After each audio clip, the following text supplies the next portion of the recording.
আজকে রান্না করব ওটসের পায়েস। খুবই মজা। এখন আমি এখানে নিয়েছি দুধটা গরম হওয়ার জন্য চাল দিয়ে নিলাম। হ্যাঁ, দুধটা গরম হওয়ার জন্য জাল দিয়ে নিলাম। পরে দিলাম দারচিনি, এলাচ। দারচিনি দিয়েছি 2 পিস। এরপর আমি কেলগসের ওটসটা রান্না করব। ওটস আমার দুধটা খুবই তো ভালো গরম লাগে। হয়ে গেছে, এখন আমি ওটসটা দিয়ে দিলাম। ওটসটা দেওয়ার পর ভালোভাবে নেড়ে চেড়ে নিব। সুন্দর করে নাড়তে হবে যেন একসাথে দলা পাকিয়ে না যায়। হ্যাঁ, এরপর সামান্য একটু লবণ দিলাম,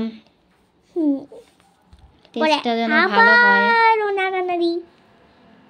পরে একটু এলাচ গুঁড়ো দিয়ে গুঁড়া দিলাম। এবার আবারও নেড়ে নিলাম, প্রায় সেদ্ধ হওয়ার পথে। এখন আমি দিয়ে দেব খেজুরের গুড়। খেজুরের গুড়টা দেওয়ার পর এত সুন্দর একটা ফ্লেভার বের হয়েছে, মানে সেই ফ্লেভারে মনে হচ্ছে যে এটা খেয়ে ফেলি। আর ওটসের ক্ষীর তো সেটা অন্যরকম একটা টেস্ট। এটা অনেক ভালো লাগে খেতে। আমি নেড়ে নেড়ে রান্না করে নিয়েছি। লাস্টের দিকে দিয়ে দিলাম কিশমিশ। হয়ে গেছে আমার ওটস। এই যে আমি এখন ফ্রোজেন পরোটা ভেজে নিব।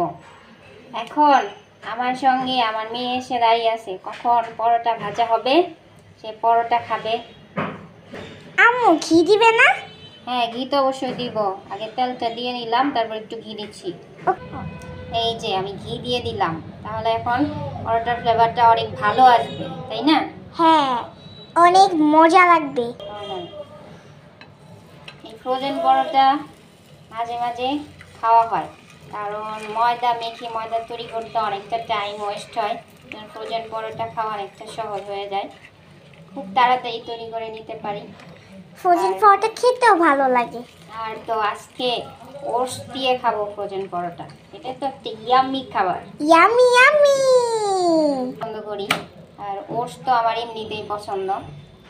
ওয়াও, কত সুন্দর রুটি হয়েছে। পরোটাটা ভাজা হয়ে গেছে। এটা কে খাবে বেবি? আমি। সব সময় প্রথম পরোটাটা ভেজে নিলে আমার মেয়েই খাবে, ও রেডি হয়ে থাকে। ওয়াও, খাবো খাবো। একটু ঠান্ডা হোক তারপরে খাবে। ওকে। এই তো আবার আরেকটা পরোটা ভেজে নিচ্ছি। আরেকটা? আমি তো 3টা পরোটা খাবো। ওকে, ঠিক আছে। এই যে এই পরোটাটাও রেডি হয়ে গেল, এটাও তোমার জন্য।